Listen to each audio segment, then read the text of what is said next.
मैं आपको बताने वाला हूँ एक इम्पॉर्टेंट और मेजर डाउट जो स्टूडेंट्स को हो रहा है अपनी सीट अलॉटमेंट के रिजल्ट से। यानी उन्हें ऐसा लग रहा है कि उन्होंने काउंसलिंग के टाइम अपनी ओबीसी कैटेगरी से काउंसलिंग कराना का निर्णय लिया था, लेकिन उन्हें जब seat allotment all India category से या ओपन होम स्टेट में ओपन फॉर ऑल कैटेगरी से अगर उन्हें सीट मिल रही है, तो उन्हें ये डाउट हो रहा है कि उनकी कैटेगरी चेंज कर दी गई है। सो इस डाउट को हम क्लियर करने वाले हैं और क्या कंफ्यूजन है उस पूरे कंफ्यूजन को क्लियर करने वाला हूँ। और इस कंफ्यूजन का कारण क्या है? कारण ये है कि कई सारे स्टूडेंट्स को जो अलॉटमेंट का प्रोसीजर होता है वो नहीं पता होता, जो कि मैं इस वीडियो में अच्छी तरीके से एक्सप्लेन करने वाला हूँ। तो इस वीडियो में आपको सामने एक इमेज दिख रही होगी। तो पहले इस डायग्राम को थोड़ा सा समझ लेते हैं। ये चॉइस 1 है, यानी जब आप चॉइस फिलिंग करते हैं तो जो चॉइसेस भरते हैं तो टॉप 2 चॉइसेस हमने ली हैं, यानी आपने जो चॉइस 1 फिल कर रखी है और जो है दूसरी आपने चॉइस 2 फिल कर रखी है। ओके, किसी कॉलेज की कोई ब्रांच आपकी आपकी चॉइस 1 में है और किसी कॉलेज की कोई ब्रांच आपकी चॉइस 2 में है। ओके, उसके बाद यहाँ पर आपको कुछ कैटेगरीज और सेक्शंस दिख रहे होंगे। तो यहाँ पर ये पहला ऑल इंडिया सेक्शंस है। उसके बाद फिर ये होम स्टेट यानी उत्तर प्रदेश के स्टूडेंट्स का सेक्शन है। और इसके अंदर आपकी कैटेगरीज हैं, जैसे कि ये पहले तो ओपन फॉर ऑल है, ये कोई कैटेगरी नहीं है, ये ओपन सीट्स है, यानी ये सीट्स किसी भी कैटेगरी के स्टूडेंट को अलॉट की जा सकती है। उसके बाद ये ओबीसी कैटेगरी है, उसके बाद उसी तरह एससी और एसटी भी है। ये चीज़ें आपको और अच्छे तरीके से क्लियर हो जाएंगी जब मैं आपको यहाँ पर अलॉटमेंट का प्रोसीजर बताऊंगा, तो आपका पूरा डाउट क्लियर हो जाएगा कि आपका अलॉटमेंट, आपकी सीट कैसे अलॉट हो रही है। मान लीजिए आपकी एक सर्टेन रैंक आती है और सबसे पहले आपको पहली चॉइस की ऑल इंडिया सेक्शन में डाला जाता है। ऑल इंडिया सेक्शन में जब आप डाला जाता है तो अगर आपकी रैंक ऐसी है, अगर आप एलिजिबल हैं कि ऑल ओवर इंडिया के सेक्शन से आपको सीट मिल सकती है, तो आपको सीट दे दी जाती है ऑल ओवर इंडिया के सेक्शन से। उसके बाद अगर आपको यहाँ पर सीट नहीं मिलती, यानी आपको ऑल इंडिया सेक्शन में सीट नहीं मिलती, उसके बाद फिर आप होम स्टेट के सेक्शन में आ जाते हैं। होम स्टेट में भी आपको सबसे पहले ओपन फॉर ऑल सेक्शन में डाला जाता है। डजेंट मैटर आपकी कौन सी कैटेगरी है, आप अगर ओबीसी के हैं फिर भी आपको पहले ऑल ओवर इंडिया सेक्शन में डाला जाएगा। अगर नहीं मिलती है सीट फिर आपको ओपन फॉर ऑल सेक्शन में डाला जाएगा।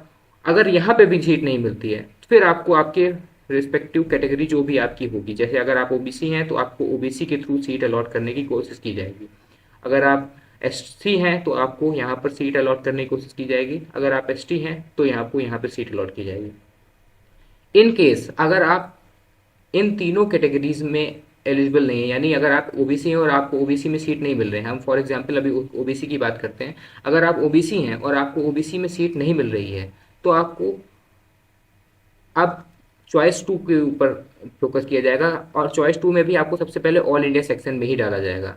अगर यहाँ पर भी आपको सीट अलॉट नहीं होती है, उसी तरह आपको फिर ओपन फॉर ऑल में देखा जाएगा, चॉइस 2 के लिए ओपन फॉर ऑल में देखा जाएगा। अगर आपको फिर नहीं मिलती है तो आपको फिर अपनी रिस्पेक्टिव कैटेगरी अगर रिस्पेक्टिव कैटेगरी में डाला जाएगा। अभी हम ओबीसी का एग्जाम्पल ले रहे हैं तो आप ओबीसी में आपको देखा जाएगा। तो इसी तरह आपका प्रोसीजर फॉलो होता है। और इन केस अगर हम जैसे एससी का एग्जांपल ले लें, अगर आपको ओपन फॉर ऑल में चॉइस 1 में अगर सीट अलॉट नहीं होती है तो आपको फिर एससी आपके रिजर्वेशन से आपको सीट अलॉट की जाएगी। अगर नहीं होती है तो फिर आप फिर चॉइस 2 के ऑल इंडिया सेक्शन में ही आपको पहले सीट अलॉट की जाएगी। इसी तरीके से ये प्रोसीजर फॉलो होता जाएगा, सेम फॉर एसटी।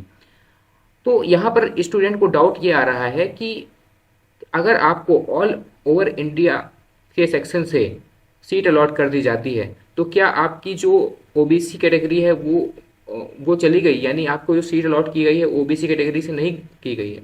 तो इसी चीज़ को हमें समझना ये है कि आपकी जो कैटेगरी है वो आपकी रिजर्व है, आपकी जितने भी बेनिफिट्स हैं वो आपके रिजर्व हैं। आपको कैटेगरी वाइज जो भी आपको बेनिफिट मिलने वाले हैं वो सारे के सारे आपको मिलेंगे।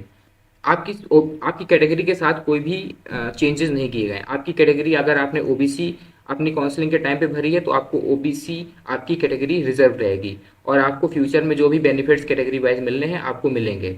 ये सीट अलॉटमेंट का यही प्रोसीजर है कि पहले अगर आपकी इतनी अच्छी रैंक है, यानी अगर आप बहुत अच्छे हैं, आपकी रैंक बहुत अच्छी है, तो आपको ऑल ओवर इंडिया सेक्शन से आपको सीट दी जाएगी। अगर आप अगर आप ऑल ओवर इंडिया में सेक्शन में सीट नहीं मिल रही है, फिर आपको ओपन फॉर ऑल सेक्शन में आपको सीट दी जाएगी। तो मतलब ये है कि अगर आपकी रैंक इतनी अच्छी है, यानी अगर आपकी कोई भी कैटेगरी है, इनफैक्ट चाहे आपकी ओबीसी है, एससी है, एसटी है, आपकी कोई भी कैटेगरी है, अगर आपकी रैंक इतनी अच्छी है तो आपको ओपन फॉर ऑल सेक्शन से भी सीट मिल सकती है, और अच्छी है तो आपको ऑल ओवर इंडिया सेक्शन से भी आपको सीट मिल सकती है। बस इस बात को समझना है यहाँ पर। और सीट अलॉटमेंट का प्रोसीजर यही होता है, आपकी कोई भी कैटेगरी हो, सबसे पहले आपको ऑल ओवर इंडिया सेक्शन में डाला जाता है। अगर आपको यहाँ पर मिल जाती है सीट तो बहुत वेल एंड गुड, नहीं मिलती है तो आपको फिर ऑल ओवर इंडिया सेक्शन में डाला जाएगा। यहाँ पे भी नहीं मिलती है तो फिर आपको अपनी रिस्पेक्टिव कैटेगरी में जाएंगे, और अगर आपको रिस्पेक्टिव कैटेगरी के रिजर्व कोटे से सीट नहीं मिल पा रही है तो आपको चॉइस 2 पे देखा जाएगा।